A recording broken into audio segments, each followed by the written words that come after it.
और मेरे जुगाड़ू कोडर्स, क्या हाल चाल है? याद है टेबल कितनी अच्छी चीज़ थी? और वो गेम्स पीरियड यार, अभी भी गेम्स खेलने के लिए तो यार फ्रेंड्स चाहिए होते हैं, पर फ्रेंड्स सब बिजी हो गए हैं अपने काम धाम में। जैसे मैं बिजी हूँ वैसे वो भी तो बिजी हैं, लेकिन ढूंढेंगे किसी को और जाएंगे बाहर, खेलेंगे फुटबॉल, मस्त क्रिकेट खेलेंगे। और क्या करेंगे, बॉल किसी न किसी टीचर को जरूर मारेंगे। वो तो करते थे। चलो तो आगे बढ़ते हैं, और अब हम ना HTML में सीखेंगे फॉर्म्स के बारे में। हाँ, HTML के फॉर्म बहुत ज़्यादा इंपॉर्टेंट हैं। कितने ज़्यादा इंपॉर्टेंट है? ज़्यादा इंपॉर्टेंट है, अपने टेबल से भी ज़्यादा इंपॉर्टेंट है। इसलिए ये सबसे मस्त है, सीखना बहुत ज़रूरी है। तो चलो शुरू करते हैं। वैसे ही जैसे हम जानते हैं, मैं इस बार पॉज कर रहा हूं ताकि तुम्हें रिपीट ना करें, और डायरेक्टली उस फॉर्म वाले पेज पे पहुंचते हैं। चलो तो ये फॉर्म्स वाला पेज तैयार है, और ये फॉर्म्स वाला लिंक भी तैयार है, और इसको मैं क्लिक करता हूं और आ जाता हूं फॉर्म्स वाले पेज के अंदर। अभी फॉर्म में जैसा कि हर बार हम करते हैं, फॉर्म पढ़ने वाले ना, तो टैग का नाम बताओ, चलो जल्दी से बताओ। हाँ वही, तो फॉर्म का टैग कैसे होगा? फॉर्म लिखेंगे और ओपनिंग एंड क्लोजिंग। लेकिन ये एमिट ने हमें एक चीज दे दी है, सबमिट वाला एक्शन।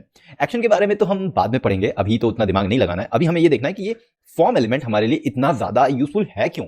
तो वेबसाइट जब भी बनाते हैं, वेबसाइट सिर्फ रीडिंग के लिए आजकल नहीं होती है, इंटरेक्शन के लिए होती है। चलो एक चीज देखते हैं, google.com में जाते हैं। तो google.com में सबसे इंपॉर्टेंट क्या है? ये टेक्स्ट बॉक्स जहां पे हम कुछ लिखते हैं, ये इंपॉर्टेंट है। और ये कैसे आता है? ये आता है फॉर्म एलिमेंट से। तो अगर मैं इसको इंस्पेक्ट करता हूं तो जाके देखते हैं, तो यहां पे हमें मिलना चाहिए फॉर्म, जो कि इनने शायद नहीं यूज किया है। नहीं नहीं, ऐसे कैसे नहीं यूज करेंगे, ये तो गूगल है भाई। ये देखो फॉर्म एक्शन, तो ये फॉर्म यूज किया हुआ है इनने। अब इस तरीके से हमें अपने वेबसाइट को सिर्फ एक ही वे में नहीं, मतलब सिर्फ रीडिंग के लिए नहीं, हमें यूजर से भी डेटा लेना है। उसके लिए हम यूज करते हैं फॉर्म के बहुत सारे एलिमेंट्स। पहला एलिमेंट होता है जिसको हम समझते हैं इनपुट एलिमेंट। अब इनपुट एलिमेंट क्या करता है? ये पहली बात तो सेल्फ क्लोजिंग होता है। हमने पढ़ा भी था इनिशियल लेवल पे कि इनपुट एलिमेंट होता है, लेकिन अब डिटेल में पढ़ने वाले हैं भाई। तो इनपुट में हम कुछ भी लिख सकते हैं, वो एक टेक्स्ट बॉक्स होता है छोटा सा। इसी तरीके से एक और होता है जिसको बोलते हैं टेक्स्ट एरिया। अब क्योंकि ये एरिया है तो थोड़ा सा बड़ा होता है, थोड़ा क्या बहुत बड़ा होता है, और इसमें आप पैराग्राफ भी लिख सकते हैं पूरा का पूरा। और ये जनरली तब यूज होता है जब बहुत बड़ी चीज लिखनी है, ब्लॉग लिखना है या आर्टिकल लिखना है या कुछ भी बहुत सारा पैराग्राफ लिखना है, तो ठीक है। लेकिन अगर लेकिन अगर छोटी सी चीजें, नाम हुआ, ईमेल हुआ, एड्रेस हुआ, ये सब चीजें अगर यूज करनी है और इनपुट लेना है यूजर से, तो हमारा ये input tag more than sufficient है भाई। तो अभी ना चलो देखते हैं यहाँ पे इनपुट में हमारा प्लेस होल्डर याद है? फिर से बता देता हूं, प्लेस होल्डर क्या होता है? जब कुछ भी नहीं लिखा है तो वहां पे क्या दिखेगा? तो एंटर योर ईमेल, और यही प्लेस होल्डर को मैं सेव कर देता हूं अगर, तो ये देखो यहाँ पे आ गया एंटर योर ईमेल। इसी तरीके से प्लेस होल्डर कहाँ होता है? टेक्स्ट एरिया में भी होता है। यहाँ पे लिखेंगे एंटर योर एड्रेस। हाँ, मैंने बोला था एड्रेस के लिए इनपुट फील्ड यूज करते हैं, पर अगर एक साथ पूरा एड्रेस यूज करना है, इनपुट लेना है, तो हमें टेक्स्ट एरिया भी तो यूज कर सकते हैं। Very good. अब ये इनपुट फील्ड बहुत इंपॉर्टेंट होता है, और इसमें बहुत सारी चीजें होती हैं। याद करो, मैंने पहले आपको ईमेल वाला भी बताया था, जिसमें सिर्फ और सिर्फ ईमेल लिख सकते हैं। इसमें एक एट्रीब्यूट होता है जिसको बोलते हैं रिक्वायर्ड। अब रिक्वायर्ड एट्रीब्यूट क्या होता है? रिक्वायर्ड एट्रीब्यूट का मतलब है इसमें आपको डेटा देना ही देना है, तभी फॉर्म सबमिट होगा। तो तुमने देखा होगा, जैसे वन सेकेंड गूगल पे जाते हैं, तो गूगल में ये गूगल सर्च वाला बटन है। इस सर्च बटन को हम करते हैं इंस्पेक्ट। तो ये जो सर्च बटन है, ये इनपुट बटन है, और इसका टाइप क्या है? ये देखो, इसका टाइप है सबमिट। अगर एक इनपुट फील्ड बनाते हैं और उसका टाइप सबमिट दे देते हैं, तो वो एक बटन बन जाता है। चलो करके देखते हैं। इनपुट बट टाइप में मैंने दिया सबमिट, ठीक है, और इसको सेल्फ क्लोज कर दिया। जैसे ही मैं सेव करता हूं तो तुम देखो ये एक सबमिट बटन बन गया। तो इनपुट जो है, इनपुट फील्ड और द फॉर्म का इनपुट एलिमेंट जो है, वो बहुत ही फ्लेक्सिबल है। उसको वेरिएशन में ला सकते हो। इनपुट एक ही टैग से, एक ही एलिमेंट से तुम मल्टीपल तरह के एलिमेंट बना सकते हो अपने फॉर्म के। तो दो तो देख लिया हमने, एक ईमेल है, टेक्स्ट भी देखा था, 3 हो गए, ईमेल, टेक्स्ट और सबमिट। अब देखो, मैंने क्योंकि ये रिक्वायर्ड लिखा है ना, तो जैसे ही मैं सबमिट पे क्लिक करता हूं ना, ये देखो प्लीज फिल द फील्ड। लेकिन अगर मैं ये रिक्वायर्ड हटा देता हूं और फिर सबमिट करता हूं, तो देखो कोई दिक्कत नहीं आ रही है, सबमिट हो जा रहा है। तो अब रिक्वायर्ड कर दिया। अब देखो मैं रिक्वायर्ड करके ऐसे लिख देता हूं और फिर सबमिट करता हूं, तो बोलता है भाई तुमने तो कहा था ये ईमेल फील्ड है, और ईमेल फील्ड में तो @ होना चाहिए ना। तो चलो लिख देते हैं @gmail। अभी लिख दिया @gmail, फिर सबमिट किया तो ये सबमिट हो गया, क्योंकि इसके लिए नॉर्मल @ लग गया तो ईमेल होता है। ठीक है, छोटा है, अभी ज़्यादा जानता नहीं है HTML, बड़ा होएगा तो सीख जाएगा। ओके, तो इसी तरीके से रिक्वायर्ड जो है हर फील्ड में डाल सकते हो, यहाँ पे टेक्स्ट एरिया में भी डाल सकते हो और सीख सकते हो। नाउ हर एलिमेंट का तुम एक नाम दे सकते हो, और वो नाम तुम्हारे जो भी फील्ड तुम्हें लेनी है वो नाम जनरली डालते हैं। तो मुझे यहाँ से लेना है ईमेल, तो मैंने नाम दे दिया ईमेल का। इस टेक्स्ट एरिया में नाम देना है, मैंने कहा भाई ये तो एड्रेस है मेरा। तो ये नाम फील्ड जो है ना, इसी नाम से फॉर्म में डेटा सबमिट होता है। तो जब सबमिट होता है बैकएंड में, हम आगे पढ़ेंगे जब जावास्क्रिप्ट तक पहुंचेंगे, बैकएंड तक पहुंचेंगे कि कैसे फॉर्म सबमिट करके स्टोर करते हैं डेटाबेस में। लेकिन ये जो होता है, ये नेम जब तुम सबमिट करते हो तो नाम मैंने लिख दिया सार्थक, तो जब डेटा जाएगा तो उसमें जाएगा नाम की और वैल्यू क्या है, सार्थक। इसी तरीके से एड्रेस, नेम इज एड्रेस, जो भी एड्रेस होगा वैल्यू में। तो ये नाम बहुत इंपॉर्टेंट होता है। अब देखो इसमें ना तुम पहले से भी वैल्यू डाल सकते हो, तो वैल्यू डालने के लिए मैं बोल देता हूं सार्थक। अब मैंने अगर ये लिख दिया और सेव किया तो ये देखो प्लेस होल्डर की जगह अब सार्थक आ गया, और सार्थक हटाऊंगा तो वापस प्लेस होल्डर आ जाएगा। तो ये डिफॉल्ट वैल्यू तुम ऐड कर सकते हो with the help of value attribute. तो दिमाग में मुझे लग रहा है कि तुम्हारे जो है बहुत ज्यादा खिचड़ी मच रही होगी, भाई सार्थक एक के बाद एक बताए जा रहे हो यार, इतना भी परेशान मत हो, धीरे धीरे करो, थोड़ा सा स्लो कर लो अगर वीडियो को फास्ट लग रहा है तो, है ना, और देखते जाओ क्योंकि बहुत सिंपल है लेकिन थोड़ा सा ज्यादा चीजें हैं तो मैं जल्दी कर रहा हूँ, एक वीडियो में खत्म करेंगे। अब हम आईडी के बारे में बाद में बात करेंगे। अब ये आता है कॉल्स एंड रोज। सो सिंपल सी बात है, ये टेक्स्ट एरिया में कितने कॉलम रखने हैं, कितने रो रखने हैं वो बता दो। अगर मैं इसको 20 कॉलम कर देता हूं तो इसका साइज चेंज हो जाएगा। अरे भाई यहाँ सेव करना है, साइज चेंज हो गया, ये देखो सबमिट उधर भग गया। ठीक है, चलो आगे बढ़ते हैं। अब बात करते हैं हम एक और इनपुट फील्ड की जिसका नाम है इनपुट। इसको मैं सबसे पहले तो ये वैल्यू हटा दूं और ये नाम मैं हटा देता हूं, नाम भी हटा ही देता हूं, अभी कौन सा हम फॉर्म सबमिट कर रहे हैं। हमें बस ये देखना है कि यार ये फील्ड जो है हम जो इनपुट बनाने वाले हैं वो कैसा है। तो अब बात करते हैं हम चेक बॉक्स की। चेक बॉक्स ये चेक ट्रू और फॉल्स वाला वो होता है ना जो चेक बॉक्स, वही है ये। ठीक है, तो ये इस तरीके से यूज करते हैं। इसी तरीके से हमारे पास बहुत सारे हो सकते हैं और एक बहुत इंपॉर्टेंट है जो है फाइल नाम से। अब फाइल जो होता है वो लोकल फाइल को चूज करने के लिए होता है। मान लो कुछ वीडियो या फाइल अपलोड करनी है, नहीं आता है कि अपलोड योर फोटो, तो क्लिक करते हो तो वो खुल जाता है, तुम अपने मोबाइल से या फोन या लैपटॉप से डेटा ढूंढते हो, फोटो ढूंढते हो, क्लिक करते हो, वही वाली कहानी। तो चूज करूंगा तो ये यहाँ पे खुल जाएगा, ये खुल गया ये इस तरीके से। अब यहाँ पे मैं अपनी फोटो चूज कर सकता हूँ और बता सकता हूँ, तो देखो ये सिलेक्ट भी हो गई। तो ये सारा जो है ये नेटिवली HTML का काम है, इसमें बहुत बड़ा कोई साइंस नहीं है, बहुत बड़ी कोई लैंग्वेज नहीं है, बेसिक्स HTML के ही रूल्स से ये सब चल रहा है। अब जिस तरीके से हमने ये सबमिट बटन बनाया था, लेकिन नाम तो दिया था इनपुट टाइप सबमिट, उसी तरीके से तुम बटन भी बना सकते हो, इनपुट और उसका नाम दे दो बटन। लेकिन जब ऐसा करोगे ना तो तुम्हें बटन का वो भी देना पड़ेगा वैल्यू, और वैल्यू में है माय बटन, तो वो लिख के क्या आएगा, बस वैल्यू में यही है। अब इस बटन का क्या काम है, काम तो बहुत कुछ कर सकते हैं, वो आगे चल के सीखेंगे, अभी बस समझ लो कि हाँ हम बटन बना सकते हैं। लेकिन बटन तो भाई ऐसे भी बनता है, माय अनदर बटन। अब भाई ये तो गड़बड़ हो गई, कितने बटन है, सबमिट बटन है, नॉर्मल बटन है, इनपुट बटन है। तो ये डिपेंड करता है, अगर तुम फॉर्म के अंदर कर रहे हो और फॉर्म को सबमिट करने वाला बटन चाहिए तो ये इनपुट सबमिट यूज कर सकते हो। एक कहीं भी नॉर्मल सा बटन चाहिए तो वो नॉर्मल बटन एलिमेंट यूज कर सकते हो, और अगर फॉर्म के ही अंदर कोई बटन चाहिए तो तुम इनपुट के साथ बटन यूज करोगे ना, टाइप बटन, तो वो समझ जाएंगे कि हाँ ये जो बटन है ये किसी फॉर्म का एलिमेंट है, ये नॉर्मल कोई बटन नहीं है।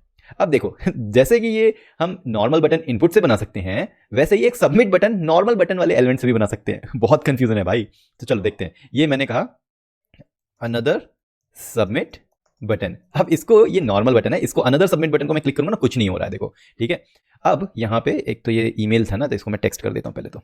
ठीक है, तो ये देखो ये यहाँ से चल रहा है। अरे ये रिक्वायर है क्या, ओहो ये नाम नहीं, इसका टाइप टेक्स्ट करना है मुझे, तब ये प्रॉब्लम नहीं करेगा। हाँ ये देखो, ठीक है, अभी वो टिक के लिए भी बोल रहा है रिक्वायर्ड। अब मैं इसको टाइप, ये जो सबमिट बटन है ना, इसको पहली बात तो मैं ये नॉर्मल जो सबमिट बटन है इसको बंद कर देता हूं। तो अब ये बटन दबाने पे हमें सबमिट करना है, तो अब ये बटन एलिमेंट में भी मैं बोल सकता हूं इसका टाइप है सबमिट। हाँ ये बहुत इंपॉर्टेंट है, जैसे इनपुट में टाइप देते हैं कि भाई ये सबमिट बटन है, वैसे ही बटन में टाइप देते हैं कि ये इनपुट नहीं, ये सबमिट बटन है। ओके, थोड़ा सा कंफ्यूजिंग है भाई, थोड़ा सा ना दिमाग की दही कर देता है ये, पर ऐसा होता है ये फॉर्म एलिमेंट में।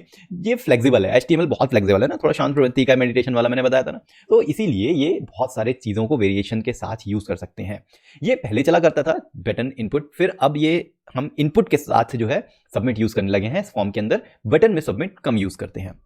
चलो ये तो बहुत सारी चीजें हो गई, लेकिन जब भी तुमने देखा होगा ये इनपुट लिखा होता है या ये चेकबॉक्स होता है तो उसके साथ कुछ लिखा होता है टाइटल में उसके, तो यहाँ टाइटल तो नहीं यूज करते हम यूज करते हैं लेबल यूज करते हैं, और लेबल में डाल देते हैं ईमेल। अब देखो जैसे ही मैंने ये लेबल ईमेल किया तो ये सार्थक जो लिखा उसके बगल में आ गया ईमेल। लेकिन पता क्या होना चाहिए, जैसे ही मैं ईमेल पे क्लिक करूँ ना, ये वाला हाईलाइट हो जाना चाहिए। उसके लिए तुम देखो ये एट्रीब्यूट है लेबल में फॉर, मतलब ये लेबल किसके लिए है, तो मैं बोलता हूँ ये ईमेल के लिए है। अब ऐसा मैं करूंगा तो HTML को कैसे पता चलेगा ईमेल मतलब क्या, तो बेसिकली यहां पे ना आईडी आती है। आईडी क्या है, आईडी एक टैग देते हैं और एक एट्रीब्यूट देते हैं हम किसी भी एलिमेंट में, यस HTML किसी भी एलिमेंट में तुम टैग और आईडी वाला एट्रीब्यूट डाल सकते हो, जो कि उसका एक प्रॉपर नाम होता है उसको टारगेट करने के लिए। ये नेम वाला नेम नहीं, उसका एक टारगेट करने के लिए उसकी यूनिक आईडी होती है, यूनिक आईडी। तो मैं इसकी आईडी देता हूं ईमेल। अब देखना क्या होगा, जैसे मैं इसको क्लिक कर रहा हूं, ये देखो ये फोकस हो गया ना। ये बात है, ये फायदा होता है इस लेबल का कि हम उसको यूज कर सकते हैं ऐसे। इसी तरीके से चलो एक और लेबल बनाते हैं हम चेक बॉक्स के लिए, चेक बॉक्स। और इसमें हम कुछ लिखेंगे नहीं, ये चेक बॉक्स को इस लेबल के अंदर डाल देंगे, ठीक है। अब देखना, इसको मैं आईडी देता हूं चेक बॉक्स को, तो चेक बॉक्स। अब मजा आएगा। अब इसको दे देते हैं, चलो नाम दे देते हैं, पहले इसको आउट ऑफ रेंज करते हैं और इसको नाम देते हैं और हम बोल देते हैं ये है चेक बॉक्स। वाह, वेरी सिंपल। अब देखना, ये चेक बॉक्स को मैं इसको चेक बॉक्स जो वर्ड लिखा है वर्ड को क्लिक करूंगा और ये टूगल होता जाएगा। ये देखो, ये फायदा है लेबल डालने का। तो हर एलिमेंट का, हर फॉर्म एलिमेंट का तुम्हें लेबल डालना चाहिए, जिससे कि तुम्हारा रीडेबिलिटी और एक्सेसिबिलिटी बढ़ जाती है फॉर्म एलिमेंट्स में तुम्हारे वेब पेज की। अब बारी आती है हमारे रेडियो बटन की। तो जिस तरीके से ये चेक बॉक्स होता है वो सिंगल होता है, रेडियो बटन में मल्टीपल होते हैं। तो कहाँ पे लगाऊं, कहाँ पे लगाऊं, यहीं पे लिख देता हूं। तो जैसा कि हम जानते हैं रेडियो बटन लिखना है, radio select colour let's say, है ना। और इसमें हम डालते हैं अगेन इनपुट। ये रेडियो वाला इनपुट है। इसमें मैं सबसे पहला काम ये करूंगा कि नाम दूंगा, और नाम मैं दे रहा हूं रेडियो। ओके, इसको कलर नाम दे देते हैं, कलर। और आईडी के लिए अब मैं क्या कर सकता हूं, आईडी के लिए मैं रेडियो लिखूंगा, नॉट श्योर, चलो देखते हैं क्या होता है। ठीक है, पहली बात तो यहाँ पे हम इसको लेबल हटा देते हैं और रेडियो में आईडी भी हटा देते हैं फिलहाल के लिए। पहले देखते हैं रेडियो दिखता कैसा है। तो ये देखो एक गोला गोला सा आ गया रेडियो, है ना। अब हमने ये कलर बना दिया, वापस आते हैं और हम इसको बोलते हैं रेडियो रेड, और इसकी आईडी भी दे देते हैं रेडियो रेड की। ठीक है, 5% battery remaining on my iPhone, ठीक है चलेगा। तो ये मैंने बना दिया। अब इसी तरीके से मैं एक और कलर बना देता हूं जिसको मैं बोल देता हूं ये है रेड एंड येलो। तो सिलेक्ट, इसकी जगह सिलेक्ट कलर की जगह मैं लिख दूं अगर येलो तो अच्छा रहेगा ना, और इसको लिख देता हूं रेड। ठीक है, अब देखो यहाँ पे मैंने ये रेड है और येलो है, रेड येलो पे क्लिक करूंगा तो ये सिलेक्ट हो जाना चाहिए, रेड पे क्लिक करूंगा तो ये सिलेक्ट हो जाना चाहिए। ये देखो ये हो रहा है ना। और क्योंकि अब ये दोनों में से कोई एक ही सिलेक्ट क्यों हो रहा है, क्योंकि दोनों ही इनपुट फील्ड का नाम मैंने क्या दिया है, कलर। ये इंपॉर्टेंट बात है। मान लो मैं इसका नाम चेंज करके कलर 2 कर देता हूं, अब गड़बड़ हो जाएगी। क्यों, क्योंकि रेड तो अलग सिलेक्ट हो रहा है, येलो अलग सिलेक्ट हो रहा है, तो ये प्रॉब्लम आ गई भाई।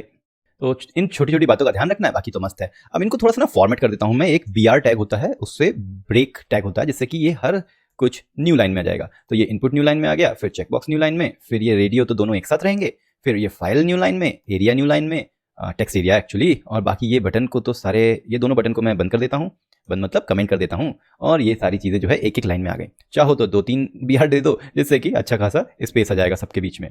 और अगर चाहो तो कुछ नहीं, CSS से भी कर सकते हो, जो कि हम आगे सीखेंगे। एक आखिरी बचा है, हाँ आखिरी करके बहुत सारी चीज़ें बता दी मैंने। चलो अब बात करते हैं सिलेक्ट वाले की। तो सिलेक्ट क्या होता है, सिलेक्ट आपने देखा होगा लिस्ट ऑफ चीज़ें हैं, अगर बहुत सारी लिस्ट हैं उसमें से कोई एक या दो सिलेक्ट करनी है तो वो कैसे करते हैं। तो सिलेक्ट जो होता है उसके अंदर एक और होता है, इसको ऑप्शन बोलते हैं।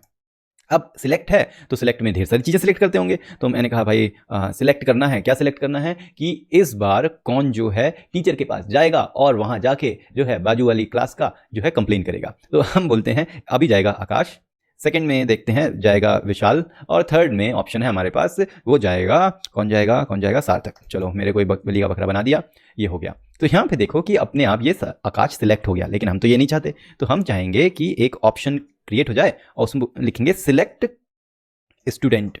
अब इसमें सबसे इंपॉर्टेंट मैं बोलूंगा, इसको सिलेक्टेड कर दो और डिसेबल्ड कर दो। तो ये दोनों चीज कर दिया मैंने, सिलेक्ट भी किया डिसेबल भी किया। तो अब उससे हुआ क्या, पहला वाला कोई सिलेक्ट नहीं कर सकता जिसकी कोई वैल्यू ही नहीं है, लेकिन ये वाले सिलेक्ट कर सकते हो, इनकी वैल्यू है। तो चलो मैंने अपने आप को सिलेक्ट कर लिया सार्थक। तो ये है सिलेक्ट एलिमेंट। अगेन इसका नाम दे दो, इसकी आईडी भी दे दो, और इसको लेवल में भी डाल सकते हो जैसा कि हम बाकियों के साथ कर रहे हैं। लेकिन एक चीज और है, इसमें वैल्यू भी बतानी होती है। ये तो डिस्प्ले के लिए है ना भाई, इसमें रियल वैल्यू क्या है पता चला। मैंने आकाश विशाल लिखा, आकाश लिखा, और अपने नाम के आगे मैंने लिख दिया राहुल। अब जो है कहने को सिलेक्ट मेरा होगा, लेकिन जब वो कंप्यूटर से सिलेक्ट होकर रियल नाम आएगा तो वो राहुल आ जाएगा। तो ये मैंने थोड़ी चीटिंग कर दी ना। तो इसकी जगह मैं अपना रियल नाम डालूंगा, तभी ये सही होगा। और जो सिलेक्ट होकर वैल्यू जाएगी वो जाएगी ये वाली, ना कि जो दिख रहा है वो वाली। समझ में आई बात। तो अब एक चीज याद रखना, एक चीज़ याद रखना कि अभी भी इनपुट एलिमेंट में इतने सारे इनपुट फील्ड्स होती हैं। तुम इमेज कर सकते हो, तुम ऑडियो वीडियो कर सकते हो, बहुत सारी चीज़ें होती हैं यार। और हर हर एलिमेंट में डिफरेंट डिफरेंट टाइप के रूल्स होते हैं। तो वो धीरे धीरे आएगा, परेशान मत होना, अभी तो जर्नी शुरू हुई है। करेंगे, सब कुछ करेंगे, धीरे धीरे समझेंगे। और जब हम जावास्क्रिप्ट पे पहुंचेंगे ना, वहाँ तो धमाका करने वाले हैं। बहुत अच्छी तरीके से फुल स्टैक डेवलपर बना के छोड़ूंगा तुमको। तो ये सारी चीज़ें होंगी कहाँ? कोड जुगाड़ में। तो देखते रहना है, तो कोड में जुगाड़ करते रहना है और देखते रहना है कोड जुगाड़।